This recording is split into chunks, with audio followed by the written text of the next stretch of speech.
Guys, I said I wasn't gonna do this.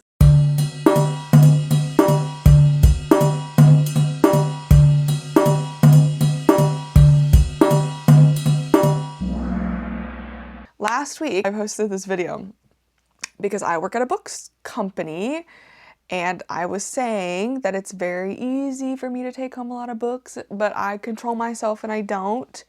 Well, wait. Oh shoot, they're not lined up. Well, something happened today. Ta-da! Ta-da! Remember I sat there and said, I'm not gonna do that. Well, it happened. To be fair though, this is separated into 3 separate things, okay? Gifted, bought, and lucky, okay? I guess the third one is also gifted, but it's gifted in a different way. Okay, so first, gifted by my lovely DB Books. If We Cannot Go at the Speed of Light, Kim Choyup, translated by Anton Her. This was just released last week or so. Oh, I got some goodies in here as well. Get. Da da da da da. I love it. Beautiful. Love. I'm losing my light. If you guys see anyone out my window, don't scream. Okay, starting over. My goodies, love. Ooh. If We Cannot Go at the Speed of Light, Kim Choyup, and translated by Anton Her. These are a few short stories. Each of these, I'm gonna read it. Each of these bite-sized speculative masterpieces represents a journey into the unknown, guided by a writer whose empathy and vision often feel otherworldly. From alternative futures to distant alien planets, in the company of scientists, space explorers, and ordinary citizens in extraordinary situations, Kim Choyup revels in making the impossible seem not only possible, but somehow inevitable. They sound really good. I'm excited about this one. It's not too long, which is also nice. I had recently read Roadkill by Emil, which is also short stories, and that was really fun to get these different perspectives and ideas, but they're quite short, so they're easy to get through. Very excited about this one. I'm probably going to start this one tonight. Next, in my gifted, Teddy Bears Never Die, Chol Yeun, translated by Sung Ru. Chol Yeun also did Shift, which has been very popular in the warehouse. When a luxury high-rise in the fledgling coastal town of Yamu was hit by a mass poisoning attack, Hwa-young was one of many who lost family members, except she's never believed her mother was poisoned. Now fueled by grief and a desire for revenge, Hwa-young spends her time hustling to save every penny and bring those responsible to justice. Across town, Toil wakes up in a teddy bear and realizes something sinister has taken his body. When fate brings Hwa-young and Toa together, the two team up for a revenge quest that will shake the city's shiny facade to its rotten core. This one just sounds really interesting. The cover itself is so interesting, so I'm so interested to just like see what the point of it is, honestly. Yeah, because it's feeling like horror, but also kind of mystery, obviously, a bit too. This time, revenge is not just personal, it's supernatural. So I'm very excited about this one. I think it's been really, really good. Next is still gifted, but just people getting rid of stuff. The Vet's Daughter, Barbara Commons. I have no idea what this is about. My friend recommended it, and it was in a pile, so I thought I'd grab it. The Vet's Daughter combines shocking realism with the visionary's edge. The vet lives with his bedridden wife and shy daughter Alice in a sinister London suburb. He works constantly, captive to a strange private fury, and treats his family with brutality and contempt. After his wife's death, the vet takes up with a crass, needling woman who tries to refashion Alice in her own image, and yet as Alice retreats even deeper into a dream world, she discovers an extraordinary secret power of her own. Ooh. This sounds really good. And again, short and sweet. I'm very excited about this one. This one is kind of random, but The Outsider, Albert Camus. Camus, never read anything by him. I know he's a classic guy, so I'm curious. I'm really trying. Actually, today I was just thinking have been wanting to read. I went through a big classics phase at the end of last year. I've never read a classic before until last year. I always have felt like I'm not smart enough to read classics or like understand them. And so I've always kind of struggled with like in general that. But just today, I was thinking I'm wanting to find another classic to read, and I'm wanting recommendations. So any recommendations for classics that aren't too crazy, okay?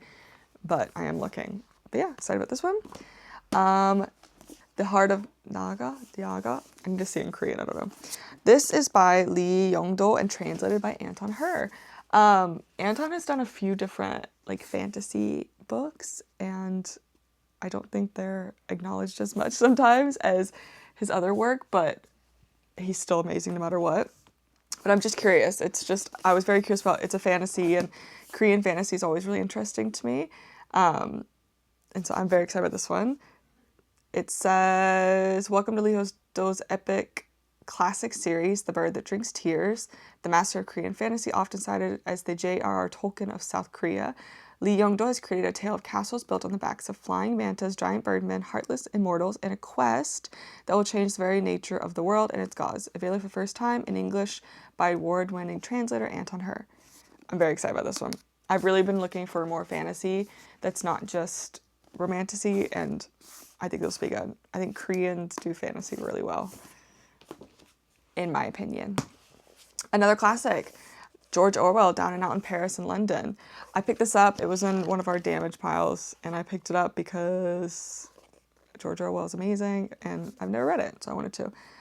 It's a vivid memoir of his time living among the desperately poor and destitute, okay, is a moving tour of the underworld of society. Probably going to be amazing. Looking forward to it. This is random, but again, it was in our damage pile. But The Tyranny of Merit. Can we find the common good? Michael J. Sandel. I do a book club that focuses on nonfiction works. And so I saw this, and I've seen this in a few recommendations for nonfiction. So I was just curious. A good deal. These are dangerous times for democracy. We live in an age of winners and losers in which the odds are stacked in favor of the already fortunate. Stalled social mobility and entrenched inequality given the lie to the American credo that you can make it if you try. The world-renowned philosopher Michael J. Sandel argues that to overcome the crises that are upending our world, we must rethink the attitudes towards success and failure that have accompanied globalization and rising inequality. Curious? Anyway, if you've read it, let me know. I'm curious too. Now, last one. This is not a book that I get to keep, but my friend's letting me borrow it, so I'll include it. Reunion by Fred Ullman. On a gray afternoon in 1932, a Stuttgart classroom is stirred by the arrival of a newcomer. Middle-class Hans is intrigued by the aerostatic new boy Konradin, and before long they become best friends. It is a friendship of the greatest kind, of shared interest and long conversations, of hikes in the German hills and growing up together. But the boys live in a changing Germany, powerful, delicate, and daring. Reunion is the story of the fragility and strength of the bond between friends. My friend said it was amazing, so looking forward to that one. Now moving on, these are the two books that I bought today, and the reason I bought them is we are having our warehouse sale, and I always get nervous that stuff that I want is going to be gone. And because we're in Korea, it can take a bit of time to get things in. So, oh, I got it. Okay, first of all, I got Yesteryear by Carol Claire Burke. This has been all over social media. It sounds amazing. I'll kind of give a little blurb, but Natalie Heller Mills is a traditional American woman, trad wife, a beautiful wife and a mother who sells her pioneer lifestyle of raw milk and farm-fresh eggs to her millions of social media followers. Her farmhouse is charmingly rustic, her husband a handsome cowboy, her 6 children, each more delightful than the last. So what if there are nannies and producers behind the scenes? Her kitchen is hiding industrial-grade fridges and ovens, and her husband is the heir to a political dynasty. What Natalie's followers don't know, what won't hurt them. One morning, she wakes up in a life that isn't hers. Her home, her husband, her children, they're all familiar but wrong. Her kitchen is warmed by a sputtering fire. Her children are dirty and strange, and her soft-handed husband is suddenly a competent farmer. Carved into the wooden threshold is a date, 1855. Has she become the unwitting star of a ruthless reality show? Could it really be time travel? Is she being tested by God, by Satan? When Natalie suffers a brutal injury in the woods, she realizes two things. This is not her beautiful life, and she must escape by any means possible. This sounds amazing. Yeah, it's kind of like a satirical take on the modern idea of a trad wife and what that means. And I'm guessing there's some horror, but horror because it's scary. I'm very curious. This has been all over social media. I've heard really good things about it, so I had to pick it up on the off chance that it's gone over the weekend. But here's my beef. I hate the size of book. When I see this size of book, like whatever this, you know how it's like, it's just huge. When I see these in, at the warehouse or the stores, it honestly pulls me away from them. Like I'm more likely not to buy the book, even though I really want to, but it's just because I can't stand the size. And I don't know when it became the norm for this size of book. Anyway, that's my beef. It's not with the book itself. It's with the book itself. It's not with what's inside the book. But yeah, I'm very excited about this. I think it's going to be really good. Last but not least, One Day Everyone Will Have Always Been Against This by Omar El Akkad. This is a book that I came across through my sort of book club, looking for books that we could do for a book club. I don't know if this one will make it, maybe next month, I'm not sure, but I just wanted to get it for myself personally, and I heard it was really, really amazing.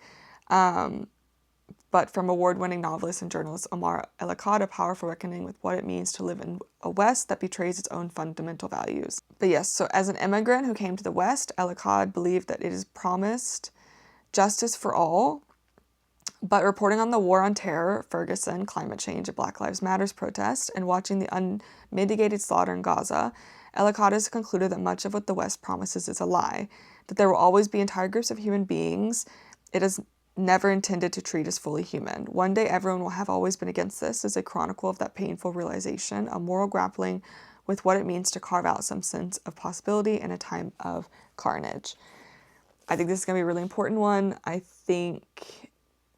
heard really great things about it, but I do think that a book like this is one that is important for everyone to read, not just people that have an interest in nonfiction. I definitely think this is going to be one of those books that's sort of like, freedom is a constant struggle, like one of those classics in the environment of the current events of today. But yes, so I am very excited about this one, and I'm looking forward to it. Yeah. All right, that's all I got. I said, I'm sorry. I said I wasn't going to do this, but this doesn't happen a lot where I get a bunch of stuff, so I figure I'll share. But very excited. Thank you to the damages at Thank you to all the damaged books that I picked up. Thank you to DB Books for my gifts. And thank you to myself for buying the other books. That's all I got. If you've read any of them or want to read of them, please let me know what you think, what you are looking forward to, what you're currently reading. Also, any more classics that people have to recommend, please recommend them. I've been in this kick. Hey, what do you call that? I've been in this kick of kind of downers, not downers, but like very much like contemplative fiction, but I don't know what to call this sort of, what do you call it? Wait.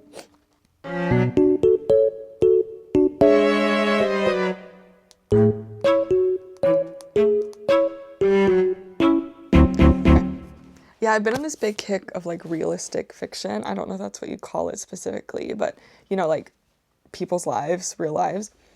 And I'm liking it a lot, but also it's hard because some of the stuff is quite sad. So, but I keep going back to it. So that's why I'm kind of hoping some of these will kind of give me little breaks in between. But yeah, I'm excited. Thank you so much. Thank you so much for watching. Let me know if you like this new setup. I'm still trying to figure out what the best lighting situation is. But that's all I got. Thank you so much for watching. I hope that y'all can hear me. Thank you for watching. And guys, it's only going to get better from here, okay? The more I post, the better I get, the more I understand what's going on. So just bear with me for a little bit, all right? I love y'all very so much.